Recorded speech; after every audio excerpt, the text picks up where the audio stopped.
Flush Floose gets our mailbag started. He says, are there some dark horse candidates for the Bears job that you haven't discussed? So saw this message in the comments of a video, wanted to bring it to this mailbag. And I did a little research, and 3 names came to mind that Tom Pelissero mentioned one, Jeremy Fowler mentioned one, and I'll just add another one here. Dan Lanning, the Oregon head coach. Jeremy Fowler said, an NFL executive said he's got some Dan Campbell in him, so that's pretty interesting. He's had the NFL on his mind in the past. Apparently his dream job is the Chiefs, so who knows? Maybe he's going to wait and see if and when Andy Reid retires. Marcus Freeman, Bears, I believe, draft pick. Obviously Notre Dame nearby has done a pretty good job there. Now he's had some weird losses the last couple of years, but he's held in high regard as a leader.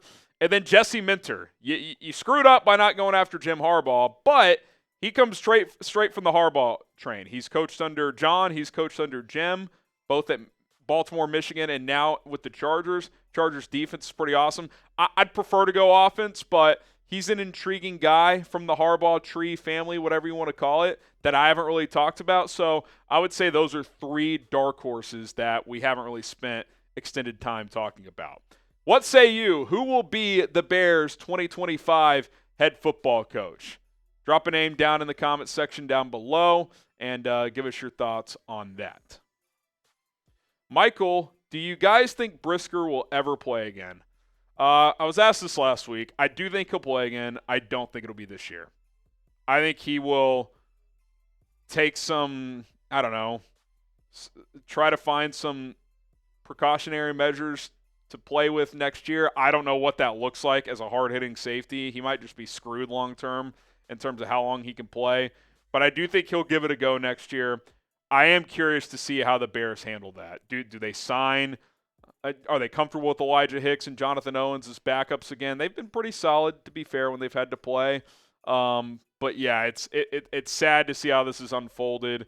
And I don't think he plays this year. I do think he'll come back and play next year. I don't know long-term what his future looks like in the NFL.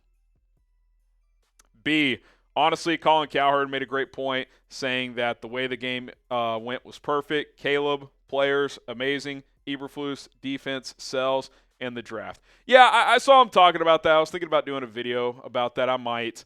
I still would push back a little bit because I think these current players need to learn how to win games. DJ Moore has never been on a winning team in the NFL, right? Cole Kmet, Jalen Johnson, they went to the playoffs their rookie year here, but it was an 8-8 team. Like, they've never won. Caleb didn't, from a win-loss standpoint, didn't have a great last year at USC. Now he's seeing these crazy losses out. Like, these guys need to experience winning. But I hear what he's saying in terms of short-term, long-term. Like, okay, get a higher draft pick. Flus is going to be gone, all that stuff. But I still think there's value if you can find a way to win some of these games down the stretch, just from a mental standpoint. Because even DJ Moore said it. He's like, I mean, shoot, it just feels like we're unlucky at this point. Like, you lose the way you lose, it does feel like that at some point. So you got to find a way to start winning these games. All right, today's show is sponsored by Rocket Money, a personal finance app that can help you find and cancel any unwanted subscriptions, monitor your spending, and help you lower your bills so that you can grow your savings. What Rocket Money does with your subscriptions, it'll list them all out on one screen, and you'll see exactly how much per month you're paying on all of these subscriptions. And you can kind of scroll through, okay, I don't want this one anymore, click cancel, follow a few more steps. They'll help deal with customer service and get rid of that service for you so you don't have to pay for it anymore. Most Americans think they're spending $60, $65 on subscriptions per month. That number is closer to $300, which is crazy. You could save hundreds of extra dollars per year if you scale back on some of those subscriptions. And again, they kind of serve as a middleman for you. You don't have to deal with back and forth customer service.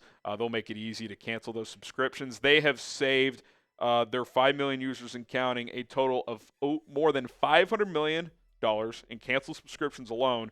And members of Rocket Money can save up to $740 per year when using the app's full features. So stop wasting money on things you don't use. Cancel those subscriptions you no longer want. Stay on top of your bills, your spending, and Stay on top of your budget. RocketMoney.com/Bears now. That is RocketMoney.com/Bears now. Scale back your spending with Rocket Money. Caden Shoemaker, is there any way we can get another star pass rusher for our defense next to Sweat? Yeah, there's always a way. You can make a trade in the offseason. You can sign free agents. You can draft a player. We'll look at options, obviously, in that regard. This is supposed to be a pretty good trenches class, both offense and defensive line, which that's good for the Bears because they need both. But, yeah, you absolutely – you can always add guys, no doubt. DC Viper, do you see any similarities between Caleb's first season, Peyton Manning's first year, and could we see the second coming of Manning, Harrison, Wayne with Caleb, DJ, and Rome? This feels like they both wear number 18 thing, but I guess there's overlap in terms of number one pick, all this hype, hasn't gone smoothly, some because of Caleb, a lot because of other circumstances. I'll say this, though. Peyton Manning threw, and I'm not saying Caleb's going to be better than Peyton. That's crazy. Peyton threw 28 picks his rookie year. Caleb's thrown just 5. Now, I think for a few weeks there, he got way too conservative and just took sacks instead of being willing to throw the ball. In the last few weeks, he's just let it rip, which is how he needs to play. But he's got 11 touchdowns to 5 picks. So regardless of the ups and downs, a better than 2-to-1 touchdown interception ratio. Like, he's having a better rookie year than Peyton did. Now, Peyton became one of the all-time greats, all that stuff. I don't think the circumstances are that similar. But, yeah, in terms of a lot of hype coming in, not necessarily having the rookie year you would have hoped for, but I'm just excited that with 6 games to go, we're trending back in the right direction with him, and he can finish this year hopefully on a high note. Hit that subscribe button if you want more Bears content, and if you want to support me and Chicago Bears now, easiest way to do it, subscribe. It's free. We don't charge. We drop videos every single day, and if you turn on that little notification bell and select all, you are going to get a notification on your phone, tablet, however you watch, as soon as we drop videos and as soon as we go live. So what are you waiting for? Subscribe today. Let's keep this train rolling. Lacora, if Caleb wants to be an X factor in this league, this franchise needs to fire Matthew, Charles, Eberflus, Chris Morgan, and upgrade at center, left guard, and right guard. Yeah, I don't disagree at all with the Flus, Chris Morgan, coaches, all that stuff. Yeah, you're going to have to upgrade the offensive line. I think the biggest decision on the O-line they're going to have to make this offseason is Tevin Jenkins back or not? Because when he plays, he's a good player. Earlier in the year, he wasn't playing great, but he's played a lot better recently when he plays. That's the issue. He's left a lot of games early. He's missed a couple games. It's always going to be a minor concern, but if you can get him on a team-friendly deal, I think that's something you have to consider. A few weeks ago I would have said, he's probably gone, but man, when he's healthy and plays, like he's really good. So if you could find a proper deal there, I would be open to that. And then I would pursue Trey Smith pretty hard. The Chiefs free agent guard. He's going to get a lot of money. He's going to have a lot of suitors, but I would just pay. Like you're going to have to pay a lot of money to get a top flight player like that. And, it might be time to pay the piper.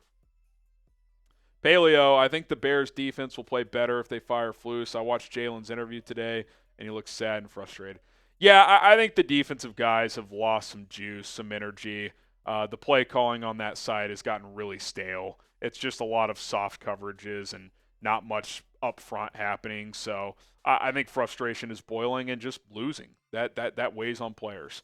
I think a lot of fans are like, oh, they're making millions of dollars. They don't care if they win or lose. No, most of these guys care.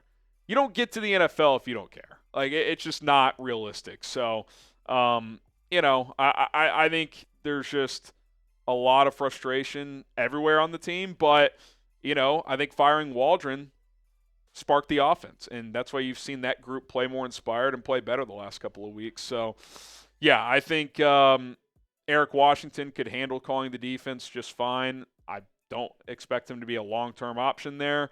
But if you wanted to fire Flus midseason and make him the DC, he's already the DC, but make him the play caller, he could certainly do it. He's done it before with the Panthers several years ago. Predict the score, Bears, Lions. A little Thanksgiving Turkey Day football.